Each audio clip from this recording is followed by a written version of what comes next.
안녕하세요. 부자 되는 방송 815 모니터 오늘 세 번째 시간을 시작합니다.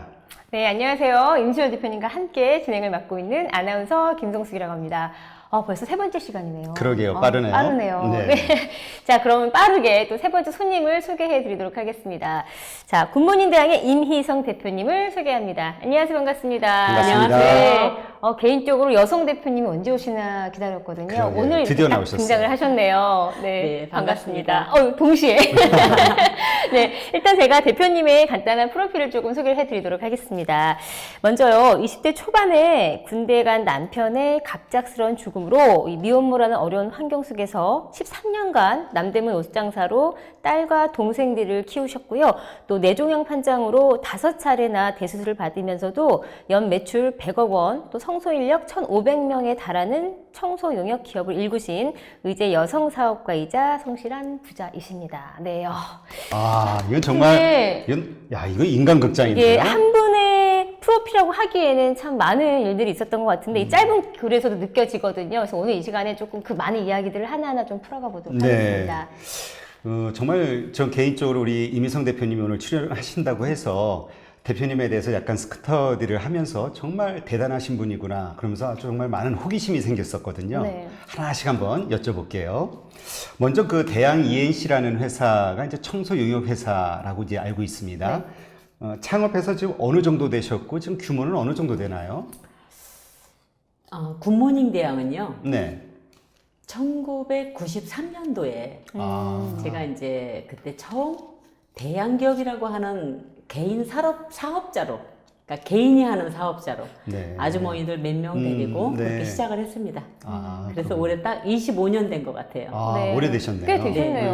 네. 네. 사실 제가 이 책을 제가 좀 간단히 봤거든요. 그래서 어떤 분이신가 궁금해서 봤는데 책 소개를 좀 간단히 좀 해주세요. 이게 어떤 내용이 좀 담겨져 있는지. 계단을 닦는 CEO라고 써 있거든요. 의미가 네. 굉장히 뜻깊을 것 같아요. 제가 하고 있는 일이 청소 용역하는 일을 하고 있어요. 네. 사람들이 용역 그러면은 일단 나쁜 쪽으로 많이 생각들을 하시더라고요. 그런데 저희가 하는 일은 남들이 하기 싫어하는 일, 그런 일을 대신해주는 청소 용역으로 시작을 했습니다. 네. 그러시군요. 그래서 지금은 뭐 경비 용역도 하고 방역 사업도 하고 또 뭐 여러 아웃소싱도 하고 있는데 제가 처음에 시작한 모체는 청소 용역으로 시작했습니다. 그래서 저는 책 제목도 계단을 닦는 CEO라고 하는 제목을 한번 붙여봤습니다. 네, 여기 보면 네. 청소 아줌마 이야기라고 되어 있어요. 직접 계단도 닦으신 적 있나요? 이렇게 저에게 그렇죠. 사인도 해주셨습니다. 네. 좋습니다. 자랑 좀 하고. 네. 자, 이제 간단히. 저랑 같은 임시성이시기 때문에. 자, 일단, 근데 이 청소 분야를 시작하셨잖아요. 근데 지금은 청소업체가 좀 많이 생겨나서, 그렇구나라고 할 수 있는데, 25년 전만 해도 사실상 이 청소업체가 굉장히 생소한 사업 분야이기 때문에 선택하기 어려웠을 것 같거든요. 선택의 계기가 있으셨어요? 그땐 단지 낮에 일하고 밤에 잠이 자고 싶었습니다. 네. 단지 이유는 그거 하나였어요. 남대문 시장에서 옷장사를 할 때 네. 그 옷장사라고 하는 곳은 밤에 일을 하고 그렇죠. 낮에 잠을 자야 되거든요. 그래서 제가 딸아이도 많이 못 봤고 또 사람들과의 사는 방법을 잘 몰랐더라고요. 네. 그러니까 햇빛이 쨍쨍 뜨는 햇빛을 보고 자는 잠은 그게 잠이 아니었거든요. 네. 그렇군요. 낮과 밤이 바뀐 게 사실 굉장히 힘들잖아요. 그럼요. 여성분들은 특히 피부에 정말 안 좋다고 제가 들었는데. 일찍 자고 일찍 일어나야 네. 되는데. 이제 하여튼 그 부분에 대한 이야기는 이제 뒤에서 차근차근 풀어나가도록 하고요. 네.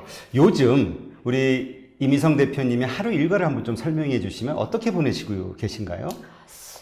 일단 책이 제가 작년 12월 31일 날 나왔어요.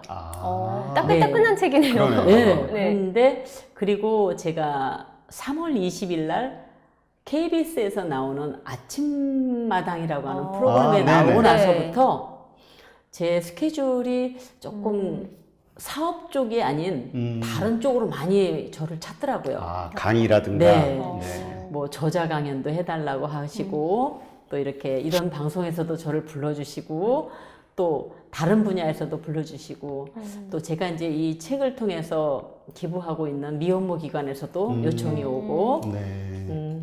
제 삶이 이제 책이 나오면서부터 조금 많이 이렇게 사람을 자꾸 많이 만나더라고요. 아, 그러시군요. 다방면에서 많이 만나더라고요. 활력이 좀 생기셨겠어요. 네. 그러면 좀 요즘에 네. 그 가장 행복을 느끼실 때가 언제인가요? 아, 저는 남들이 어떻게 살았냐고 자꾸 이렇게 질문을 하는데 네. 저는 아직도 20대의 마음이 머물러 있어요. 아, 그러세요? 네. 아직 철이 그러니까. 없으신. 그렇죠. 마음 많은 소녀 같다는 네. 대표님. 그 혼자 사는 데는 다 이유가 있는 거예요. 소리 안 들어가서 혼자 사시는 거예요. 나도 혼자인데? 제가 이만큼 많이 살았더라고요. 네. 그래서 지금 옛 기억을 더듬어서 제 안에 있는 뭔가를 끄집어내다 보니까 아, 지난 이야기를 들려주는 이 소록소록한 재미가 아, 네. 그 사람들한테 그런 이야기를 이 이야기를 들려줄 때면 그래 맞아 내가 그때 그랬었구나 그러면서 제 자신을 한번 이렇게 싹 훑어보더라고요. 네. 참 그런 것들이 과거에는 정말 괴롭고 힘드신 시간이었잖아요. 그렇죠. 그렇죠? 네. 근데 또 지나 보니까 그게 또 하나의 네. 행복의 근원이 될 수도 있네요. 네. 아, 대단한 거예요. 오늘도 저희가 대표님의 그 살아온 이야기를 함께 나눌 거잖아요. 그래서 아마 오늘도 행복한 시간을 저희가 맞습니다. 드리도록 하겠습니다. 근데 보니까 대표님께서도 좀 늦깎이 대학생을 네. 학업에 또 집중을 했었다고 하더라고요. 그렇게 뒤늦게 좀 바쁘실 텐데도 불구하고 공부를 시작한 계기가 있을까요? 저는 사실 이 책을 쓰게 된 동기가 네. 공부를 했기 때문에 책이 나왔다고 봅니다. 아, 그렇지 않았더라면 제가 그냥 나 이렇게 살았습니다 하고 하는 푸념에 불과했을 거예요. 네. 그리고 제가 이 책은 저를 자랑하기 위해서 제가 자랑할 게 하나도 없거든요. 자랑하려고 썼더라면 더 번듯한 책이 됐겠죠. 네. 그렇지만 저는 이 책을 통해서 저의 내면에 있는 수치스러움과 죄스러움과 용서받고 싶은 마음, 그냥 고해성사하는 그런 마음으로 이 책을 썼습니다. 갑자기 경건해지네요. 일단 기도부터 하고. 그러면 대표님께서는 요즘 이제 가장 행복한 것들을 얘기해 주셨잖아요. 네. 그럼 반면에 가장 소중한 것들은 뭐가 있을까요? 대표님에게 있어서. 제가 가장 소중한 것이 지금 생각해 보니까 지금 현재 제가 지금 살고 있는 이 현실에서 만나는 주변 지인들이 사람들. 굉장히 소중하신 분들이었더라고요. 네. 저는 맹목적으로 뭘만 먹기 위해서 그냥 달려만 갔는데 지금 제 주변에 저를 둘러싸고 계신 분들, 지금 제 옆에 같이 계신 분들, 또 저를 이렇게 불러주신 임 대표님 이런 분들이 다 저를 영향력을 끼쳐주시려고 저를 만나게 하시더라고요. 그래서 더더욱 행복합니다. 그 말씀을 들으니까 저도 갑자기 마음이 따뜻해지면서 오늘 방송 너무 따뜻한 거 아니에요? 뭐 이제 가을도 됐으니까 따뜻하게 한번 가보죠. 하지만 이렇게 현재 이렇게 행복한 모습을 보여주고 계시지만 네. 정말 과거에 힘든 일이 보통 사람은 한 번도 일어나기 어려운 일들이 정말 여러 차례 일어나셨더라고요. 너무나 많은 것들이 있지만 딱 가장 힘들었던 일 세 가지만 오늘 한번 말씀을 나눠볼게요. 3가지씩이나. 예, 아니면은 오늘 밤새야 돼요. 다 얘기하려면. 3가지도 많은데 사실. 예. 네. 그래서 우선 이제 첫 번째, 정말 그 힘들었던 때가 언제, 왜 힘드셨는지 한번 좀 이야기해 주시죠. 가장 힘들었을 때가 지금이니까 제가 힘들다고 이렇게 얘기를 할 수 있는 것 같은데요. 네. 가장 힘들었을 때가 이렇게 명절 때가 되면 사실 제가 갈 데가 없어요. 왜요? 가족이 없잖아요. 없으니까. 그리고 아이와 함께 있을 때마다 가족들이 재밌게 즐거운 시간을 보낼 때마다 혼자 있는 그 외로움이 다른 때는 못 느꼈어요. 그런데 이렇게 명절 밑이 돌아오는 이때쯤 가장 마음이 아파요. 그리고 남편이 죽어 있는 무덤 앞에 가서도 눈물조차도 안 나오더라고요. 너무 사람이 갑자기 큰일을 당하면 이게 내일처럼 느껴지지가 않아서 강한 부정이 올라와요. 그러다 보니까 그때가 가장 힘들었고요. 그러면 그 남편분과 사별을 하셨던 때가 네. 정확히 몇 살 때셨나요? 23살이죠. 아유, 정말 어리셨을 때인데. 결혼을 일찍 하셨기 때문에 또 더 일찍 그렇죠. 사별을 하셨네요. 그러니까 저에게는 결혼이라고 하는 단어가 안 어울려요. 그냥 20대 때 풋풋한 사랑 속에서 남녀간의 사랑이면 그냥 그게 해피엔딩이었을 텐데 그냥 묻히는 이야기였을 텐데 그 이야기가 남편이 죽음으로 인해서 남편의 비석에 제가 미망인이라고 적혀 있으니까 당연히 저는 미망인이 되는 줄 알았고 또 제가 서야 될 자리가 없더라고요. 네. 어디 가서 뭐 면사포를 쓰고 결혼식을 올린 게 아니니까 당당하지도 못했고 네. 떳떳하지도 못했고 또 죽은 남편을 원망하기에도 저의 몫은 또 그게 아니었더라고요. 그러니까 저의 아이를 키우면서 살아야 되겠다고 하는 그 일념 하나로 여태까지 살았던 것 같아요. 그러니까 그때 당시에는 다 남들이 저처럼 사는 줄 알았어요. 그러면 그 아주 힘든 시기, 더군다나 23살, 정말 꽃, 얼마나 요즘으로 보면 너무나 그럼 어쩌면 그 소녀. 대표님처럼 철안 든 사람 진짜로. 그러게, 그럴 수 있네요. 정말 이렇게 꿈 많고 그런 20대 초반의 나이인데 그 힘든 시기를 어떻게 이기셨어요? 뭐 잠깐 얘기하셨지만. 아, 집이 무척 가난했어요. 또 거의 다. 네, 그리고 아버지가 가장 역할을 못 하셨어요. 그럼 어머님이 이제 가장 역할 해주신 거예요? 어머니는 뭐 그땐 여자들이 그렇게 할수 벌 수 있는 없었으니까요. 직업이 없었어요. 근데 그렇죠. 제가 오로지 그냥 가장 역할을 해야 되겠더라고요.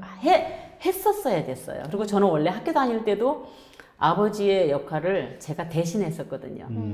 그래서 원래 소녀 가장이었는데 그 소녀 가장이 이 집이 너무 싫어서 도망친 곳이 더 암울한 곳으로 도망친 거야. 그러니까 이 남자를 만나면 나는 꽃길을 걸을 거라고 생각했는데 그건 꽃길이 아니었더라고요. 그러니까 다시 백업을 해서 다시 친정해서 이 가족을 내가 먹여 살려야 되는 내 운명인 줄 알고 받아들이고 저는 인정을 했어요. 나는 이 가족을 위해서 살아야 되는가 보다. 그래서 저는 거기서 그냥 저에 대한 그 준 환경에 대해서 그냥 바로 인정을 해버렸어요. 진짜 여장부 스타일이시네요. 그러게요. 소위 지금 신세대 언어로 이제 쿨하게 그냥 받아들이시고 그 극복하신 건데 그 첫 번째 시련 자체도 사실 제가 듣기에는 여자로서 좀 많이 힘들었겠다는 생각이 들거든요. 그러면 이제 두 번째 또 다른 시련이 있을 텐데 그때는 또 어떤 시련이 있었을까요?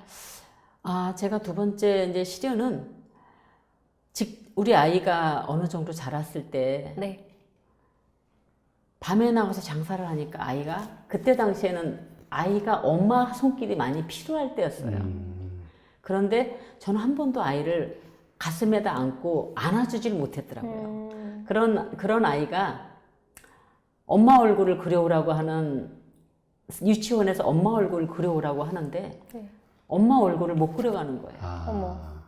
그러니까 우리 아이는 그냥 배불리에 먹여주고 재워주고 그런 식으로만 키웠지 엄마라고 하는 이 어린 미혼모가 이 아이를 따뜻하게 보듬어 안을 준비가 안 됐더라고요. 그래서 준비되지 않은 그 엄마가 아이한테 얼마나 많은 사랑을 줬겠어요. 못 줬죠. 그러다 보니까 가슴앓이를 참 많이 했어요. 제가 남편한테 받아야 될 사랑이 그리운 게 아니고 그 사랑을 대물림해서 아이한테 줘야 되는데 그 사랑을 못 줬더라고요. 그래서 많이 아팠어요. 사실 왜 이제 사랑을 좀 받아본 사람이 사랑을 또 할 줄 안다라고 그렇죠. 하잖아요. 그러니까 네. 대표님께서 이제 젊은 시절에 그런 환경이 아니다 보니까 또 따님한테 그러지 못했다라는 생각이 드는데 지금 따님은 그럼 몇 살이세요? 우리 딸은 지금 38? 나이가 많네요. 그럼 대표님 연세가 지금 뵙기에는 정말 젊어 보이시는데. 우리 근데 이제 일찍 결혼하셨으니까. 우리 손주가 네. 둘? 손주도 있으세요? 네. 할머니시네요. 네. 외모로는 절대 할머니라고 부를 수 없을 것 같은데. 그러게요. 그러면 지금은 따님하고 좀 소통이 잘 되고 좀 친해지셨나요? 네, 제가 이 책을 쓰면서 네. 한 1년 반 정도 걸린 것 같아요. 어떻게 그러면서 극복하셨어요? 이 책을 넘기면서 마지막 출판 넘기면서 딸한테 문자를 보냈어요. 엄마가 책을 썼어. 그런데 사실 우리 딸한테 제일 미안하더라고요. 이 책이 세상 밖에 나와도 될까? 왜냐면 우리 딸은 아빠가 없다는 이야기를 그냥 우리 아빠가 없다라고만 알고 있는데 이렇게 디테일하게 들어가 버리면 싫은 얘 거죠. 또한 상처겠다 싶어서 얘기를 했더니 우리 딸이 절 닮아서 또 쿨하게 얘기하더라고요. 엄마, 이참에 우리 인간관계 좀 정리하자. 어머. 내가 이런 이야기에 대해서 나를 다른 사람이 봤을 때 그렇게 나를 다른 사람으로 본다고 하면 그런 사람은 나하고 같이 동행할 필요가 없다.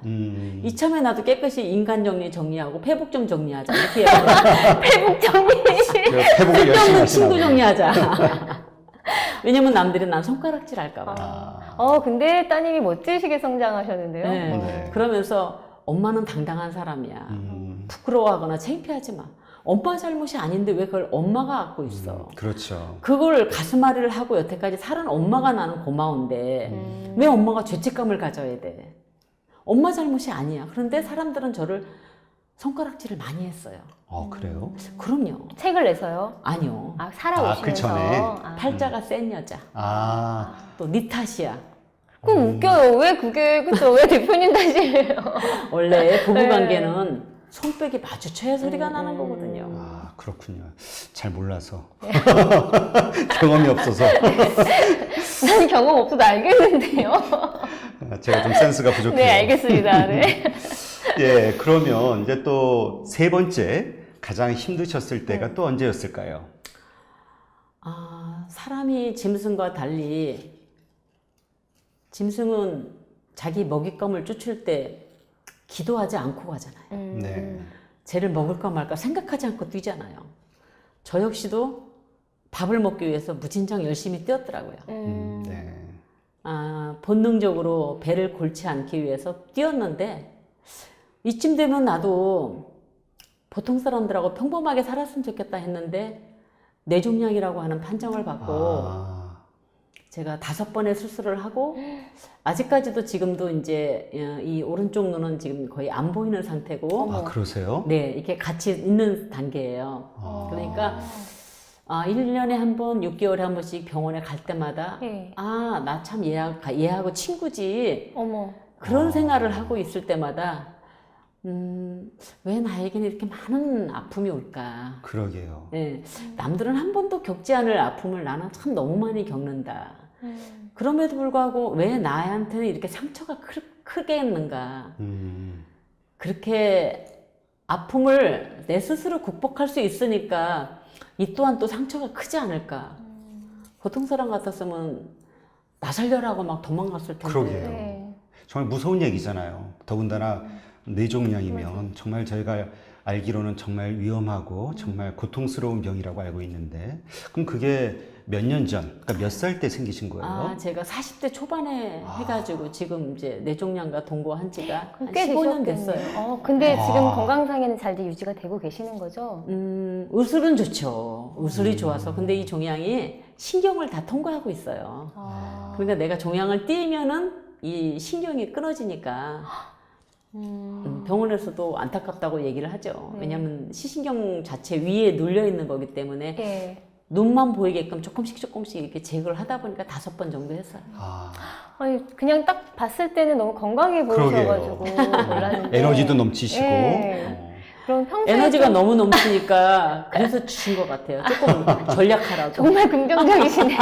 아니 근데 정말 그런 뇌종양 이런 정말 무서운 병에 걸렸으면 그러니까 한 번도 아니고 5번이나 수술하셨으니까. 정말 그 뭐라 그럴까요? 뭐 자기 연민에 빠지거나 너무나 괴로워서 사실은 세상으로부터 벗어날 수도 있거든요. 혼자만의 세계를 가지고. 근데도 사업을 정말 이렇게 잘 키워나가시면서 하셨다는 게 정말 놀라워요. 이제 한번 우리 대표님의 그 사업체에 대해서 한번 이야기를 한번 해보죠. 네, 알겠습니다. 일단 건강관리 계속 잘 하셔야 될 것 같습니다. 네. 지금 현재 운영 중인 이 대양 ENC 창업을 하셨을 때 사실 어쨌든 한 푼 없이 시작하신 거잖아요. 당시에는 그럼 얼마 정도의 여유 자금으로 토대로 시작이 되신 거예요? 그때는 자본금이 필요 없죠. 왜냐면 몸이 이제 바로 활용하면 되니까요. 그 아주머니들 일이 내가 사람을 수급해서 오면 그때 당시에는 아파트가 별로 그렇게 많지 않았어요. 90년대 초반엔 아파트가 없었어요. 그리고 아파트를 사는 사람들은 상류층이었어요. 그러니까 그분들은 우리 같은 직업이 있는지도 모르시더라고요. 그리고 아파트 계단을 이렇게 쓸고 닦고 할 때마다도 그분들은 그냥 돈을 받고 일하시는 게 아니고 그냥 와서 하시는 줄 알았던 거예요. 그러니까 자기네 집에 들어오는 파출부가 밖에서 또 일을 하는 건가 뭐 이렇게까지 생각하시는데 사실 그때 당시에는 뭐 아파트가 그렇게 막 지금처럼 막 다 갖고 있는 게 아니었고 그렇죠. 또 인력이 워낙 많았어요. 나이 드신 분 아니고 또 젊은 분들도 일하려고 막 나오던 시대였거든요. 네. 네. 그러니까 제가 이 일을 시작할 때는 왠지 모르게 수요와 공급이 풍부했던 거죠. 운이 사람도 좋았네요. 네, 사람도 네. 많았고 또 아파트가 막 신도시가 짓기 시작하니까 물량도 많았고 네. 아니, 최근에 제가 아저씨란 드라마를 본 적 있거든요. 그 네. 아저씨 나온 드라마에서 그 형제 두 분이서 청소업체를 운영하시잖아요. 혹시 보셨나요? 제가 이거 지원했어요. 정말요? 네. 거기에 이제 두 그 형제가 작가님이 그걸 저를 이렇게 보시고 네. 지원을 그러셨군요. 해달라고 하시더라고요. 그래서 아. 해주고 그 대신 이제 그 청소에 대한 걸 좀 가르쳐 달라고 하는데 가르쳐 줄 게 없다. 아, 정말요? 청소는 거기서 나오시는 그 탤런트 두 그분도 분께서 마찬가지지만 너무 재밌게 네. 이제 역할을 맡으셨는데 남이 오바이트 한 거 딱 닦아내는 거고 그래서 이제 두 분께서 같이 그 하는 걸 보면서 참 좋은 직업이다. 뭐 어쨌든 요새 청년들이 직업 없다라고 하는데 저런 아이도 있구나라고 했거든요. 근데 영업도 사실 필요할 것 같거든요. 그렇죠. 예. 근데 저희 같은 직업은 신뢰가 첫째예요. 그게 신뢰가 첫째고 왜냐면 내가 이 머리로 하는 일이 아니잖아요. 그렇죠. 서비스와 내 몸으로 마음으로 하는 해주는 거니까요. 거거든. 예. 네. 이 마음이 전신에 이 사람이 남이 하기 싫은 일이에요. 저희는. 그렇죠. 네. 계단을 지나가는데 누군가 까만 봉지가 이렇게 바람에 휘날리고 다니는데 어떤 사람은 본 마음에 내가 이거 주워서 쓰레기통에 버려야 되겠다고 하는 마음을 가진 사람이 몇 명이나 되겠어요. 맞아요. 그렇게 많지 않아요. 그렇죠. 그거를 저희가 대신 돈을 받지만 그 작은 돈을 가지고 하지만 내 마음에 우러나야 하는 거거든요. 사실 저희 청소 아주머니들 그 돈만 받고 일하면 그렇게 깨끗이 못하죠. 내 안에 내면 속에서 나는 다른 사람을 위해서 조금은 내가 치워줘야 되겠다. 봉사를 해줘야 되겠다는 마음이 90%가 들어있으니까 그 적은 봉급에도 일을 하시는 거예요. 네. 근데 이제 좀 말씀하시는 과정에서 신뢰가 중요하다라고 말씀하셨거든요. 그러면 그 건물주 혹은 그 클라이언트로부터 신뢰를 얻기 위해서는 어떤 것들이 필요했었나요? 저는 첫째, 돈이 내가 너한테 이 사람한테 이만큼을 줄 테니까 이만큼만 해주겠지 하고는 그런 건물주들한테 이만큼을 주셨는데 저는 2배만큼 더 해드렸어요. 사실 청소라고 하는 것은 눈에 보이지 않아요. 주부님들도 집에서 청소해 보시면 금방 내가 거실 치우고 왔는데 안방 들어가서 치우는 사이에 아이들이 어지르면 청소 안 한 거거든요. 그렇죠. 내가 치우는 사람보다 어지르는 사람이 더 많으면 내가 한 효과는 안 나타나요. 그런 일을 할 때는 우리 아주머니들도 금방 치우고 뒤돌아섰는데 청소가 안 됐다고 민원이 들어오면 그럴 수 있겠어요. 반발부터 나오거든요. 그렇죠. 했는데. 예. 그러니까 저희는 그런 교육을 많이 시키죠. 우리는 어차피 잘해도 안 됐다고 하면 다시 가서 할 수 있는 그런 믿음과 신뢰를 가져야 된다. 그러니까 자주. 예. 네. 그렇군요. 참 힘드네요. 참 청소하는 게 집안 청소만도 힘든데 그렇게 이제 그런데 이 청소는 예. 이 지구가 끝나는 없어지지 않는 없어지지 않는 직업이긴 직업이죠. 하겠어요. 그렇죠. 맞아요. 이 지구가 무너지거나 없어지지 전까지는 청소를 해야 돼요. 그러니까 관점의 이 최고의 차이네요. 직업을 누가 선택하느냐. 그러겠네요. 그러니까 말씀 들어보니까 결국 그 생존하고 성장하기 위해서 기업이 대표님이 가장 신경 쓰셨던 부분도 그 신뢰를 구축하는 거 그것이었겠네요. 네. 근데 이게 말은 쉽지만 이게 참 어려운 거거든요. 어렵죠. 예. 네. 지키는 게 더 어렵죠. 근데 어쨌든 그걸 지키셨으니까 네. 어쨌든 지금 100억대 매출을 기록하실 정도로 성장하실 수가 있었던 거겠죠. 맞습니다. 대단하십니다. 자, 그렇다면요, 대표님 혹시 그 직원분들이 지금 얼마나 되세요? 저희는 이제 외부에 나가 있는 직원까지 전부 다 말씀드리면 네. 한 1,200명 정도 됩니다. 엄청 많네요. 네. 원래는 조금 더 됐었는데 네. 최저임금 문제와 지금 요새 이제 그 정부에서 하고 있는 52시간 맞추는 시간 문제 때문에도 그렇고 또 정규직으로 전환해 달라고 하는 그런 이제 대기업 쪽에서 그런 문제를 맞닥뜨리고 있다 보니까 저희 같은 직업이 가장 지금 취약합니다. 인력과 관련된 부분이니까요. 주시는 분들은 많이 주려고 하지 네, 않고 그렇죠. 일하시는 분들은 많이 받고 싶어 하죠. 많이 받고 싶어 하고. 그러면 이제까지는 그 대표님이 그 직원을 뽑을 때 어떤 기준으로 뽑으셨는지. 저희는 이제 직원을 지금 이제 우리 대표님 질문하시는 게 돈에 맞게끔 저희는 사람을 뽑아야 돼요. 만약에 아주 근사한 호텔 건물에서 사람을 뽑아달라고 하면 거기에 맞게끔 사람이 들어가야 되고 네. 또 임대 아파트라든가 분양이 좀 덜 되는 아파트, 네. 좀 외지에 있는 아파트에서 물량이 들어오면 거기에 맞는 특성에 맞는 또 사람이 들어가야 돼요. 그러니까 저희는 이제 원래 사람이 저희와 함께 가는 일이잖아요. 저희가 뭐 생산을 하는 직업도 아니고 100% 저희는 사람하고 같이 가는 움직이는 거기 때문에 사람을 창출하는 일자리 창출을 하는 직업이거든요. 네. 그럼 그 직원들을 선출할 때 이제 이런 느낌을 받는 직원들을 조금 선호해서 뽑는다라는 기준이 있을 것 같아요. 저희는 첫째 이제 사람을 볼 때 네. 아까도 말씀드린 것처럼 신뢰하는 사람, 신뢰할 수 있는 신뢰감이 사람. 가는 사람. 네. 네. 근데 그 겉으로 봐서 잘 모르잖아요. 처음 이렇게 봐서. 대충 저희는 이제 좀 감이 와요. 아, 그래요? 네, 왜냐면 뭐 25년 정도 하고 26년 정도 하면 뭐 깃발만 안고 잤지 거의 그냥 뭐 아, 그래요? 저기 있죠. 그 정도 노하우를 가지고 해야지 그거 없이는 힘들거든요. 그렇게 안 해도 힘든 세상인데 그렇죠. 매일 전문가 만나는 영역이 사람이 되는 거죠. 사람인데 근데 어쨌건 그런 노하우 역시 그 채용해야 되는 그 사람의 언행을 통해서 판단하시는 거잖아요. 그렇죠. 그러니까 어떤 말과 행동을 할 때 이 사람은 신뢰할 만하다 이렇게 판단하세요. 글쎄 그건 딱히 말로 뭐 하기가 느낌적인 뭐한데 그럴까요? 느낌적인 느낌으로? 느낌이랄까? 네. 느낌으로 와요. 네. 왜냐면 직원을 바로 뽑아야 되는데 뭐 아주 이적소생으로는 굉장히 좋아요. 네. 뭐 프로필도 좋고 이 사람이 진짜 이런 우리 같은 청소 용역에 와서 일하기엔 조금 사람이 좀 우리보다 거하다. 그러면 저희는 안 뽑아요. 왜냐면 부족한 사람을 같이 와서 하면은 일이 능률이 나오는데 우리 회사보다 더 큰 사람이 와서 여기다 놓으면은 그 사람도 손해고 저도 손해더라고요. 조금 나하고 안 맞아서 부족한 사람이 우리 회사에 들어오면 제가 가르쳐주고 그 사람의 역량을 재능을 제가 뽑아서 키워주면 되거든요.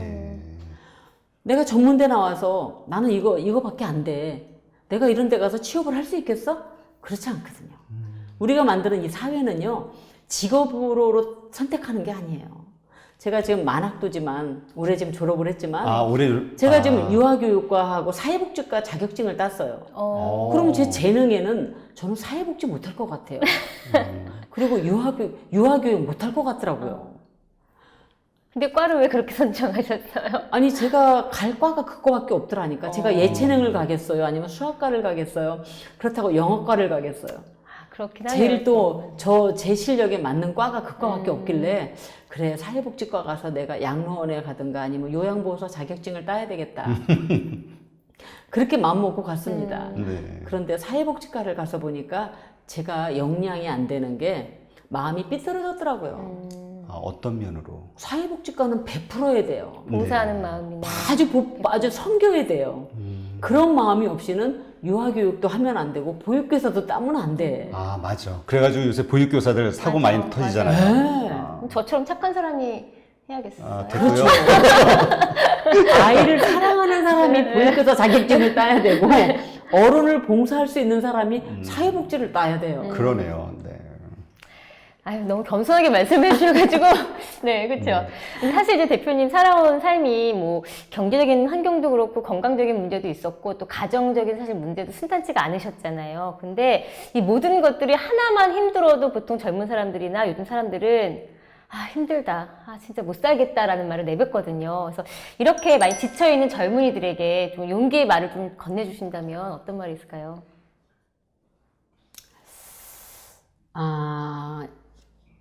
이 세상 사람들은 뭐 누구나 네.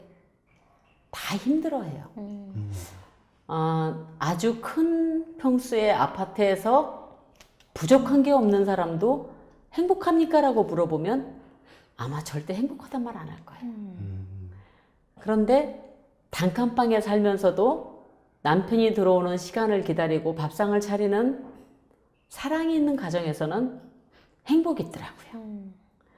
그런데 우리가 지금 물질 만능주의가 돼서 나는 이만큼 못 채울 거니까 대충 살고 싶어. 니네들은 다 가졌으니까 행복하잖아. 그런 비관론적인 생각들을 참 많이 하는데 네. 많이 가진 사람일수록 불행합니다. 아, 그런가요? 그렇죠.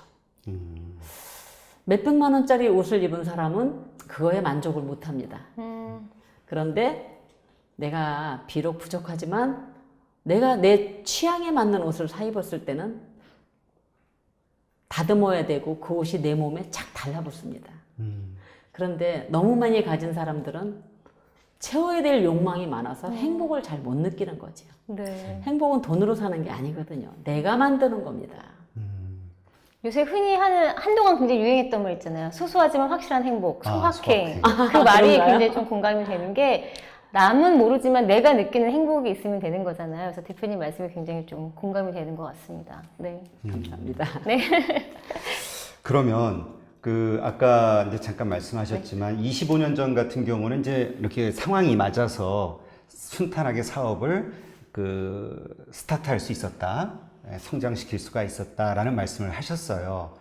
이제 25년이 흘렀으니까 사회는 많이 바뀌었지 않습니까? 네. 다시 대표님이 맨주먹으로 뭔가를 해야 되는 상황이라고 하면 뭐 이렇게 염두에 두고 있는 좋은 분야나 뭐 이런 쪽이 있으세요? 하시고 싶은 지금 분야나? 상황에서 지금. 말씀하시는 거죠? 네. 지금 2018년도. 시점에서. 예. 이제 제 나이가 이제 60이에요. 사람들은 60이면 모든 걸 다 접고 싶겠죠. 이제 놀러만 다니면 되지. 또, 그동안 고생했으니까 누리고 살면 되지. 그런 생각을 또 가지실 것 같아요. 그런데 이게 나쁘다는 말은 아니에요. 누려야죠. 네. 고생했으니까 노세 젊어서 노세라는 말이 있는데 젊어서 왜 놉니까? 그리고 나이를 먹어서 놀아야 된다? 그거는 제가 생각하기에는 조금 안 맞는 것 같아요. 저는 노는 것보다 차라리 이 나이에도 지금 제가 이 자리에서 책을 쓴 것도 도전이었고 네. 저 책을 통해서 저의 또 다른 인생을 꿈꾸고 이렇게 이 테이블에서 우리 대표님과 어여쁜 아나운서님과 이렇게 제가 얘기를 하는 것도 저에게는 하나의 꿈입니다. 열정이 멈추면 꿈 또한 사라지는 거거든요. 멋있는 말이네요. 사람은 죽기 전까지 꿈을 꿔야 돼요. 늙었으니까 꿈을 안 꾼다는 건 그건 말이 안 되는 거고 당장 내일 내가 죽더라도 오늘 당장 갖고 있을 열정이 필요한 거죠. 그렇겠네요. 그럼 제 질문 다시 여쭤보면, 그럼 지금 이 시점에서 그 대표님께서 그 청소 아이템이라는 걸 그때 딱 기발하게 생각하신 거잖아요. 근데 지금 창업할 수 있는 아이템들 좀 있을까요, 그러면? 있죠. 어떤 거를 생각하고 계세요? 저는 지금 조금만 내가 또 원동력이 된다면 네. 정리 사업이라는 걸 굉장히 선호하고 싶어요. 정리 컨설팅. 집안에 정리해 주시는 컨설팅이 거군요. 아니고 예. 저희가 이제 방역 사업을 해요. 네. 소독. 네네. 공동주택은 바퀴벌레가 우리 집 102호만 사는 게 아니고 18층에도 살고 1층에도 살아요. 얘들은 여기서부터 저기까지 계속 몇 번씩 왔다 다 자기 갔다 해. 집이잖아요. 다 자기 집이에요. 네. 그런데 우리 소독하시는 분들이 이렇게 세대내를 들어가잖아요. 네네. 그러면 요즘 사람들은 저희가 살았던 세대 때는 물건을 많이 그렇게 싸놓고 살질 않았어요. 그렇죠. 근데 요즘은 물건이 너무 과부하가 생겨서 정리를 할 줄 모르는 거야. 네. 옷장에 옷도 너무 많은데 정리를 못해. 그래서 우리 소독 아주머니들 들어가서 이제 일 끝나고 오시면서 그분들이 하는 얘기들이 발을 디디고 들어갈 자리가 없다는 거야. 그러면 그분들이 뭐라고 얘기를 하세요? 대충 발로 걷고 그냥 들어오세요 이런대요. 어머. 야, 물질의 아까움을 모르시는 거고. 그렇죠. 돈 있으면 갖다 또 버리고 또 사면 돼. 그렇다 보니까 어느 누군가가 이런 걸 좀 정리를 좀 해주고 싱크대 주방을 열었을 때도 요즘은 사은품도 많이 나오잖아요. 네. 그렇죠. 쓸만한데 버리거든. 아직 쓸만해요. 바가지 절대 깨져서 버리는 거 아니거든. 안 깨져요, 플라스틱. 확실히 그 요새 뭐 사업 아이템 여러 가지가 있는데 저도 그 집안 청소해주는 사업이 실제로 있는 걸 봤거든요. 그래서 제 젊은 여성 입장에서도 아, 저 아이템은 참 좋다. 나도 이용해보고 싶다는 생각이 좀 들었거든요. 그래서 아직까지는 그게 공급이 과잉된 상태가 아니기 때문에 대표님이 보시기에는 괜찮은 아이템이다라고 그렇죠. 말씀해 주시죠. 왜냐면 우리 같은 직업은 네. 인증을 받은 거잖아. 그쵸. 세대에 들어갈 수 있는 증이 있는 거예요. 네. 그렇죠. 그러면 거기다가 1+1으로 내가 이렇게 해주겠다, 조금 같이. 정리까지도 네. 해주겠다. 공유 경제한 거. 네. 그죠? 그런 아이템도 괜찮고 네. 또 젊은 세대들이 세탁소 가는 건 너무 힘들잖아. 시간 맞추기도 힘들고 그런 아이템도 참 괜찮아요. 이게 사실 대표님은 현장에서 비슷한 관련된 일을 하시면서 나온 네. 정말 네. 노하우인 거잖아요. 네. 생각하시면. 그렇죠. 확장하셔도 되겠어요, 대표님께서. 사람이 없어요. 요새 일할 사람이 없어요. 제가 해야겠다. 자, 그렇다면 대표님 혹시 앞으로의 또 개인적인 뭐 계획이나 포부 같은 게 있으실까요? 아, 제가 앞으로의 계획은 사실 저는 이 책에서도 제가 얘기를 했는데 네. 아, 너무 그 못 배웠던 거 한참 그 청소년기에 네. 가난이라고 하는 트라우마 때문에 가슴앓이 했던 거, 그 꽃다운 나이에 그 대학생한테 짓밟혔던 그 청순했던 사랑의 꿈, 그게 저와 제 안에서 이렇게 감춰져 있더라고요. 피질 못하고 그 안에서 숨기고 있었더라고요. 그래서 저는 조금 더 많이 배우고 싶고, 조금 더 지금 철몰라서 막 이렇게 불꽃 같은 사랑을 하고 있는 그 친구들에게 나 같은 사람, 이런 사람도 있다. 잘못된 길을 걷지 말고 조금 더 성숙하게 살아줬으면 좋겠다. 그리고 또 만약에 또 잘못됐을지언정 네. 절대 낙태는 안 했으면 좋겠다. 아. 하나의 생명이기 때문에 얼마든지 우리가 키워줄 수 있다. 외국에서는 입양들 참 많이 해요. 그렇죠. 아직까지도 우리나라는 그게 못 벗어난 거예요.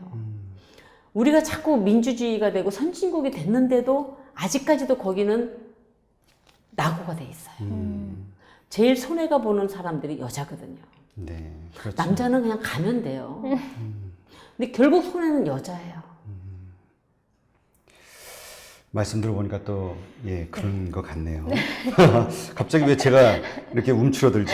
남자니까요. 남자라서 죄송합니다. 일단 남자니까 사과하세요.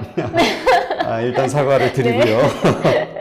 근데, 저는 대표님이 처음에 처음에 뜨거운 열정 이런 얘기를 하셔서. 저는 연애하고 싶다고. 저는 사랑을 하시고 싶다라는 연애하고 말씀을 싶다고 하실 줄 알았는데. 남자한테 이제 화살이 가지고. 아, 그러게요. 갑자기. 연애학 개론이라고 뭐 있잖아요. 연애 안 하고 싶으세요? 음, 지금 하고 계신 건 아닐까요? 연애를 제가 일하고 했으니까. 아. 제가 사람하고 연애를 했더라면 좋았을 텐데, 제가 일하고 연애를 했더라고요. 그러니까 제가 일이 없으면 아무것도 못 하는 거예요. 그러니까 제가 이게 보니까 그 정신학적 그 병도 보니까 일 중독자고 증상이 심각하더라고요. 아, 그래요? 일이 없으면 불안하고. 그럼 빨리 치료하시려면 네. 사랑을 하셔야. 근데 보니까 이 성공하신 시인분들 보면은 공통적으로 그 연애는 조금, 그 감각이 조금 없으시고, 오히려 일에 좀 홀릭하신 분이 많더라고요. 그래서 세상에 공짜는 없는 것 같아요. 네. 사랑을 쟁취하면 일이 조금 소홀해지고, 그런 것 같아요. 원래 남자들이 그렇게 또 일 많이 하는 사람들이 여자들한테 네. 저기 당하잖아요. 자기 당하는 게 뭐예요? 아, 그래요? 그러니까 여자들이 나한테 사랑을 줘 하는데도 사랑을 안 주잖아. 아, 그렇구나. 뭐 하여튼 제가 제일되는 기분으로 일단 또 어떤 분께 여쭤봐야 될지 모르겠네. 네, 알겠습니다. 근데 저는 우리 대표님 이렇게 말씀을 하시면서 참 다시 한번 대단한 분이시구나 이런 걸 느끼는데 제가 어떤 언론에서 본 게 과거에 수십억의 빚이 있었는데 신용불량이 될 정도로 또 어려운 일이 있으셨고 근데 그걸 다 갚으시면서 회복을 하셨다는 말을 들었어요. 그게 사실인가요? 제가 2002년도에 뇌종양 판정을 받고요. 네. 마음이 참 급해졌어요. 그렇죠. 당연히 그렇죠. 이제 살 날이 얼마 안 남았는데 제 눈에 가장 밟히는 게 딸이더라고요.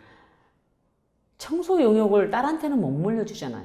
네. 그건 저니까 했고 나니까 부모니까 그 거센 바닥에서도 굴렀지만 우리 딸아이한테는 그 현장을 되물려주고 싶은 생각이 없는데 네. 제 눈에 바로 들어온 게 식당이었어요.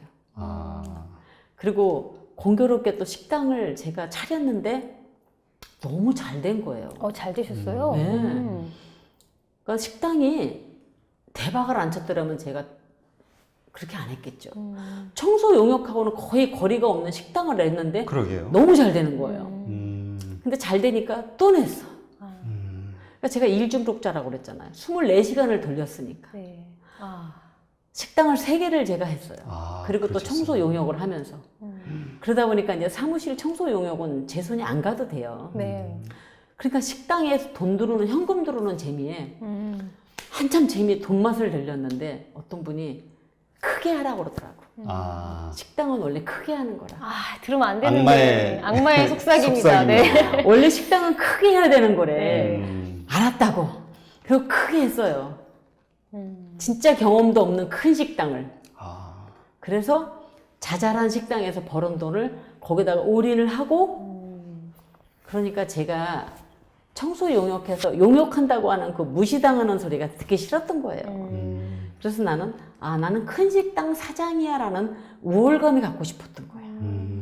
돈이 벌고 싶은 게 아니고 나 큰 식당에서 명예가 성공했어. 필요하셨던 거죠. 이게 듣고 싶었던 거예요. 그러니까 비즈니스 마인드에서는 좀 벗어나신 거네요. 그래가지고 신용불량이 됐잖아요.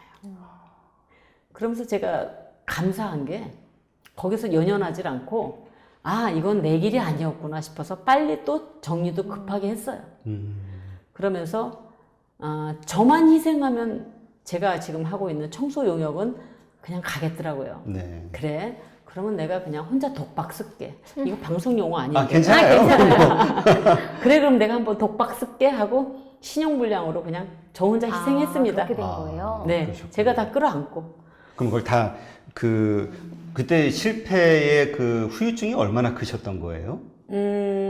저희가 갖고 있는 걸 팔고, 그리고 이제 세금을 끌어안고, 그리고 얼마 정도의 이제 유효기간을 벌고, 그걸 천천히 갚는 그런 이제 단계를 밟았어요. 그러니까 이제 식당이라고 하는 거는 개인 사업자니까.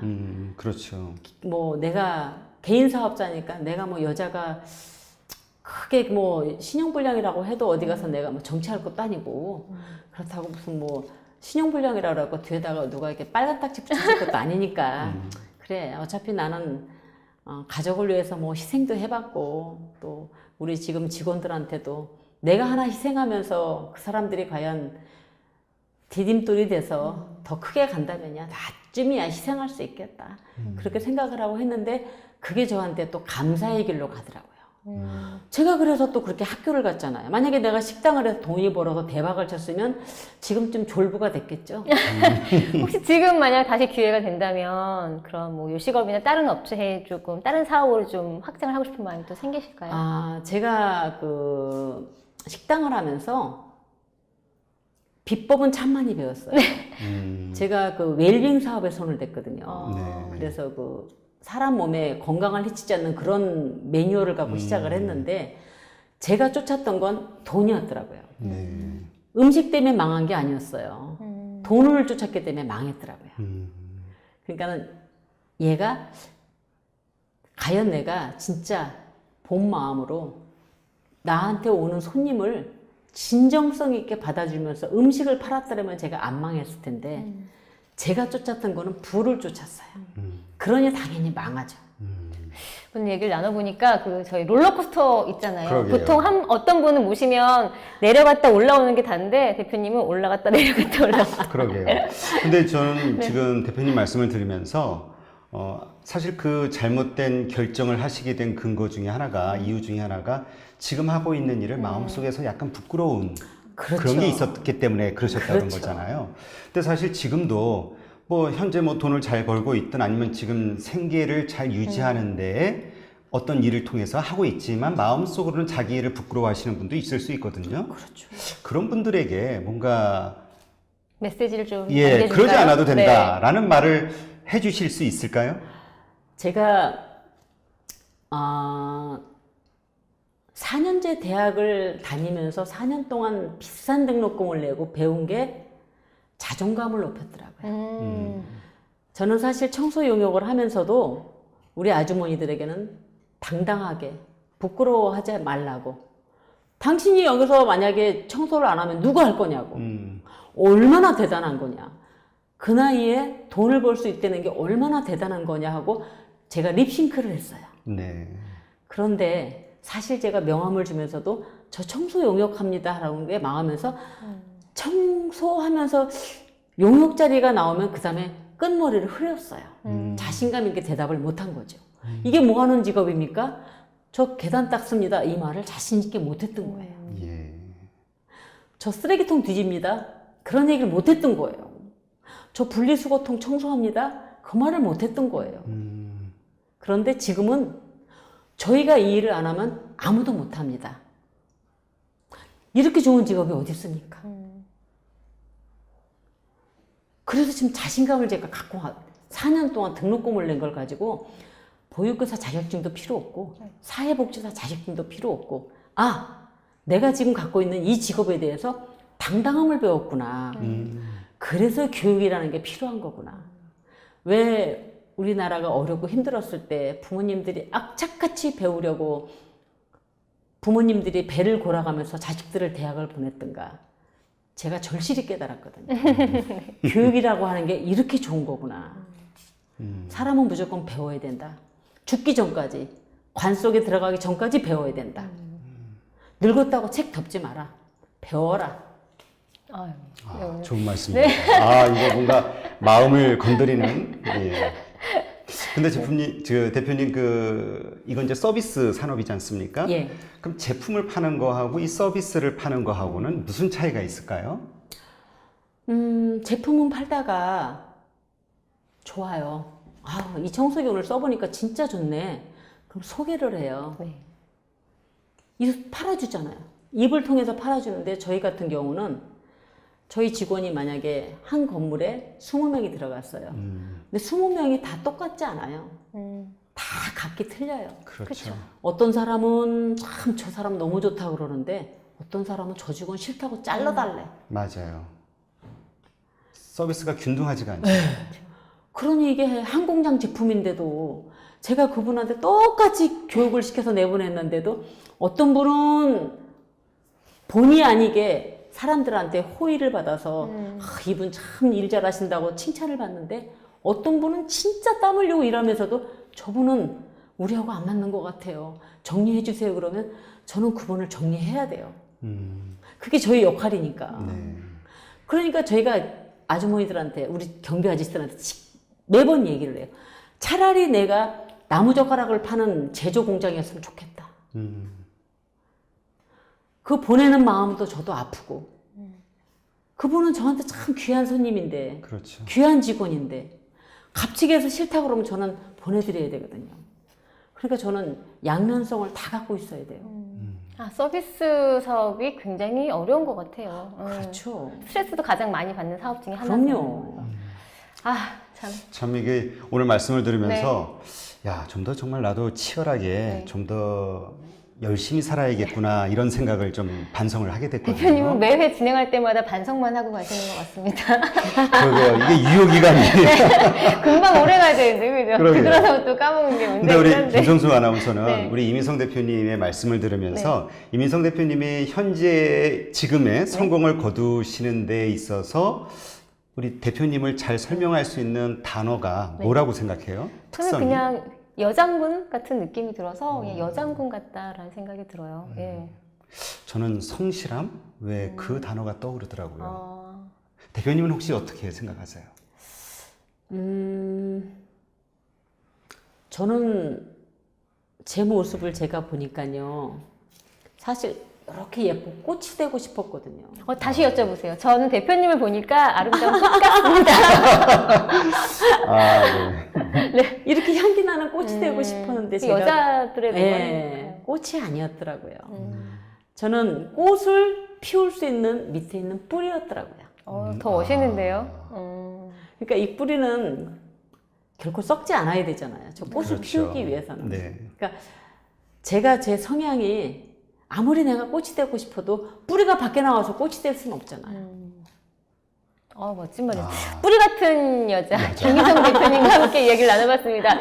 마지막으로요, 오늘 어떻게 이 시간 행복했는지 모르겠는데, 시청자 여러분들께 뭐 한마디 소감 좀 부탁드릴게요. 네. 제가 이렇게 방송에 나와서 여러분들에게 제 이야기를 드린 것이 굳이 제가 남들보다 잘 살았다 뭐 이런 게 아니고요. 저도 지금 나이가 이렇게 많이 먹은지 저도 이제 알았어요. 제 마음이 항상 풋풋한 소녀 같은데 누구나 한 번쯤은 실패도 할 수 있고 누구나 한 번쯤은 안 갈 곳도 갈 수 있는 그런 인생의 삶이 있더라고요. 모든 사람들이 다 직선으로만 가지 않아요. 어떤 사람은 산허리를 돌아가는 사람도 있고 어떤 사람은 냇가를 따라서 평탄하게 걸어가는 사람이 있는데 어떤 사람은 굳이 산을 꼭대기까지 올라갔다 또 힘들게도 내려오시더라고. 누구의 삶이든 정답은 없는 것 같아요. 우리들은 살면서 항상 어떤 사람은 이렇게 살았대더라, 이렇게 살아야 되지 하는 기호를 따지는데 그러지 말고 실패를 해본 사람만이 꼭 성공을 할 수 있습니다. 그 실패가 없는 사람은 성공이라는 단어를 끄집어낼 수가 없어요. 실패가 있는 사람은 성공을 해야 되기 때문에 꼭 도전을 할 거니까요.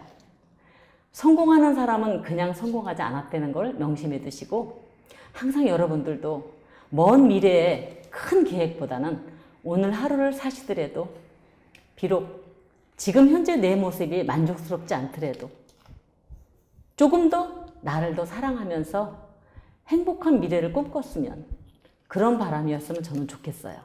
오늘 하루에 사소한 1시간이라도 나를 위해서 토닥여주고 사랑한다고 안아도 주고 절대 남들과 비교해보지 말고 큰 꿈을 꾸면서 내 모습이 초라해지는 모습을 보는 것만큼 슬픈 일은 없거든요. 나를 사랑하면서 활기찬 미래의 꿈을 펴봤으면 좋겠습니다. 네. 감사합니다.